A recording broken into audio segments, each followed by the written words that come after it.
Hello and welcome to Demand Gen Visionaries. I'm Ian Faison, CEO of Caspian Studios, and we are coming at you again with Uncuttable budget items. This is the 9th installment of the Uncuttable budget items list.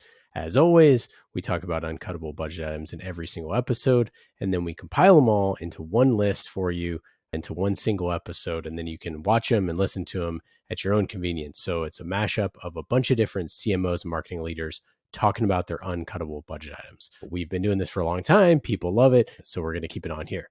If you like this, if you like any other stuff that we're doing, feel free to give us a rating and review always. We love that stuff. And if you have any questions for us, future guests, anything like that, you can email us team@caspianstudios.com and we'll answer everything. So enjoy Uncuttable budget items number 9 coming at you. Yeah, so I think for us, I would call these the 3 uncuttable. We're going to be laser focused on one go-to-market motion, which is around our customer use case, right? In the past, we've had multiple of those. We're essentially folding a lot of that effort away and being incredibly targeted and focused. So uncuttable number 1 is that focus around the singular go-to-market motion that we're going to put in market.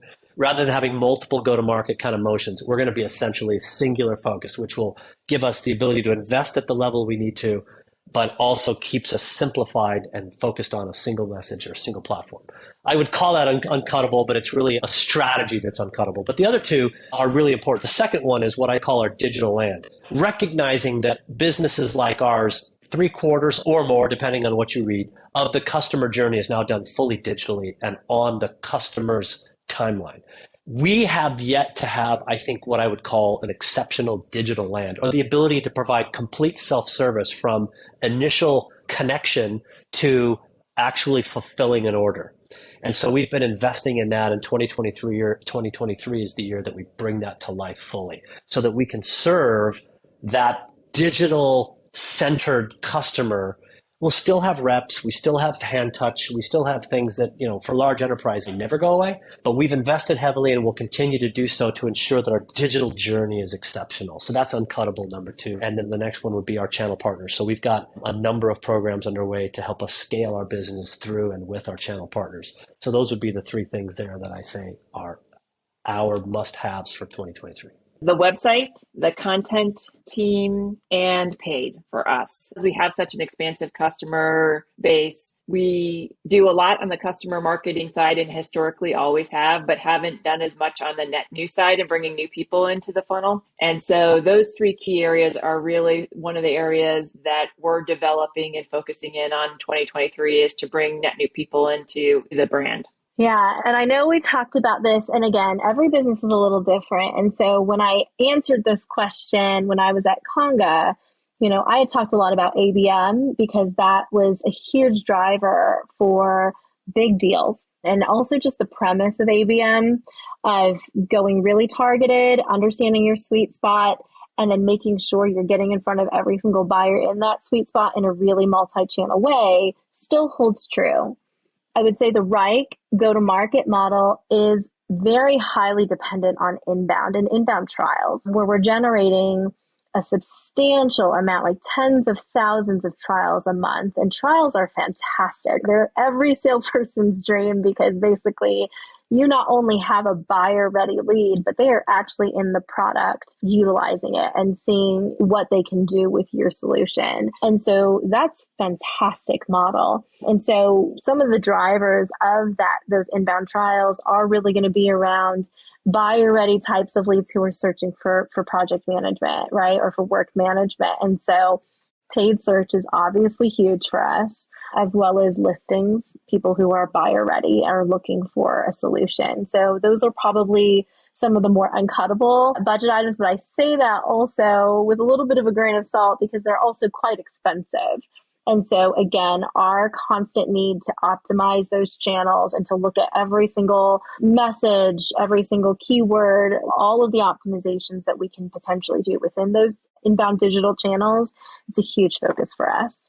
Uncuttable budget items. So I'm going to say the first 2 that are uncuttable, and I think that they're the most effective. One is basically our field budget, which is us working with vendors, typically doing one-to-one meetings with people that are in RSCP. Those typically are the lowest volume, but the highest converting for us because it's basically just ABM and sales. So we could get into an argument whether or not that's marketing or not, but it's under my purview, so it is. 3 uncuttable budget items. Ooh, that's a really good question. I think that for us, some uncuttables are a lot of the positions that we've achieved on primarily directories where our own clients are reviewing us and like relating their firsthand experience of doing business with CIENCE to the rest of the world. A lot of those directories are pay-per-click, and they very much feature folks in sponsorship tiers. And so we have to preserve those tiers by pay-for-play. And so that becomes a budget item that is loath to be cut. Largely because the truth of the matter is that when you exist on directories and you have positive word of mouth or favorable reviews, and our reviews tend to be very robust. We tend to have more than average competitors in the space, simply because we've had more clients, I think, over the years and been growing a lot faster. But the interesting part there is that those leads, when they come through, I like to think of it almost like Google arbitrage, right? Because people are hitting Google and they're finding directories, and then they're finding you one layer deep. Right. So if I were looking on Google for, say, lead generation services companies or appointment setting firms or telemarketing services or call centers or any of the other kind of like phrases that largely describe our business, there's a really good chance that I'm hitting a directory first and seeing a stack ranking of ourselves against relevant competition. And again, when you can compare apples to apples, so to speak, and then earn those click-throughs, oftentimes through sponsorships or uncuttable budget, what you find is that those clicks tend to convert at a much higher rate, and they tend to perform very well in sales cycles. And it's a very virtuous circle or cycle going forward. They also produce a lot of people that are doing their homework and that we can then identify through our use of our own tools and, again, follow up, as I was illustrating earlier, in an outbound led motion. So capturing people that are doing research, but maybe just aren't ready to pull the trigger and fill out that form just yet. It's a great way to mobilize outbound to capitalize on buying interest, even if the buyer themselves isn't ready to pull the trigger. So that would be number one. I think number two would be our own ad budget. And so our ad budget really has performed well for us, and the ability to allocate dollars against our ICP and return results is something that we don't see cutting anytime in the near future. Plus, raising awareness has a ton of virtuous effects on what we see in other traffic channels, not the least of which are direct. That's where we see a lot of people associating with the CIENCE brand, and then even coming back and oftentimes doing Google searches for that CIENCE without an S and getting branded traffic either organically or through AdWords. So that would be, and maybe I even throw AdWords in as part of like 2A or number 3 of uncuttable budget, simply because we want to be on that buying path when people have buying intent and commercial keywords that are relevant to us. So that would be my answer. Obviously, I think ABM.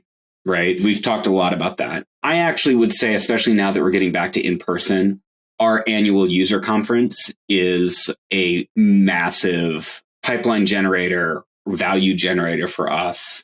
I think it's also something that's just really important to our clients. We work really hard to make sure that not only is that event fun and engaging, but it actually creates an opportunity for people to leave with a better understanding, to network and meet with other clients. I mean, I think one of the best things I can do as a marketer is connect one client with another client so that they can inform each other and they can learn from each other. And I think that's some of that can only happen at a big in-person event where we can all sit down in a tech pavilion or an expo and see the technology, but also talk to each other about how it can be used.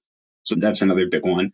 And then I think digital still is essential to how we do and how we drive things. It doesn't matter who you look at, whether you ask Gartner or Forrester or whoever, right? Large majorities of the buying journey are happening on digital channels. And I think as marketers, especially again in technology, we have to provide the capability for our customer to self-educate, for our customer to actually find the answers that they want along that buying journey. And especially for enterprise sales, where you're not selling to an individual, you're selling to a team. You're selling to the business owner, but you're also selling to somebody who represents the end users, and you're selling to a technology person, and you're selling to a chief architect, and you're selling to a security officer who wants to make sure that everything is going to be compliant from a data perspective. You need that set of digital sort of question answering to make sure that all of those stakeholders feel comfortable and confident about the buying decision that they're making. One of them I mentioned, the web. Our kind of web channel is definitely such a huge contributor to pipeline over the years. All the things that we're doing around optimizing that channel is really important to us. Probably the next one is our paid advertising. That's a pretty big channel for us. And then third has really been events. We made some changes to the organization because I really, in the spirit of what the economy has been kind of going out in the market, basically the idea was to really see if we can make the most of every dollar that we're investing in our campaigns. And I think when we were growing and scaling really quick, it was really easy to almost have these isolated one-off campaigns instead of really trying to coordinate and have a series of digital touch points, even that might go along with live touch points. So some examples might be, we started to change things so that if you're at a trade show at the booth, we would have an iPad there that allows people to directly book meetings, or directly, we have a digital free test offer that we can kind of sign people up right there. And yeah, the website we brought together actually called a Digital First Demand Center, because I wanted to make sure that all of those things were really being brought together. And so it was really bringing our demand gen function along with content, search, and SEO,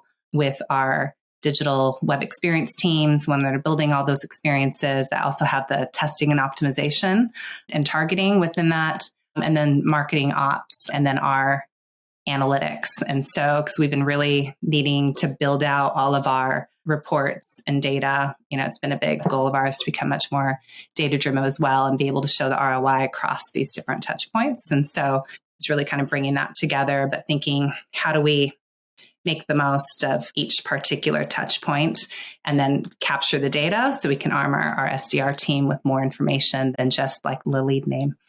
Yes. Solid question. First of all, it's the only B2B social media network in the world primarily focused on B2B. It has loads of decision makers. 4 out of 5 decision makers are on LinkedIn. It is where the C-suite is going to consume information. It's literally where people go to keep up with their industry trends and to network. So if you are in B2B, your target market is on LinkedIn, and it's only getting bigger and bigger. And it was already growing, but then COVID hit and it just has taken off. So it's not going away and it's only getting bigger. So if you're not on LinkedIn and you're in B2B, you're missing out on a massive opportunity. Not to mention it's so unique in the fact that it's not like any other social media network. It literally is meant for networking, where Instagram, you're just throwing up beautiful pictures and videos and reels. You're not spending a ton of time actually building relationships on Instagram. That's not what it's for, right? Or LinkedIn, it is meant to build relationships. So it's the best place that you can possibly go to before you pick up the phone, before you email people, to try to build that relationship ahead of time, engage with their content, etc. So that is why everyone needs to be there. Yeah, I think that answer, in my mind, changes every year, or at least when you build out a strategy and a plan. I think this year I'm already seeing a lot of people coming back in person, and people are hungry to meet in real life as well. So the first one I would say for me would be events, and then of course hybrid events too, which brings in the webinars as such. I would try not to cut it, and there are ways to do that in a very economic fashion. The second one would be developer relations, because we do sell to app builders, developers. And what I mean by that as a channel is not just going into paid, but building tools that help the developers, but makes them also use our product. Things like Visual Studio Code extension, it could be a ChatGPT extension for writing SQL, those kind of things.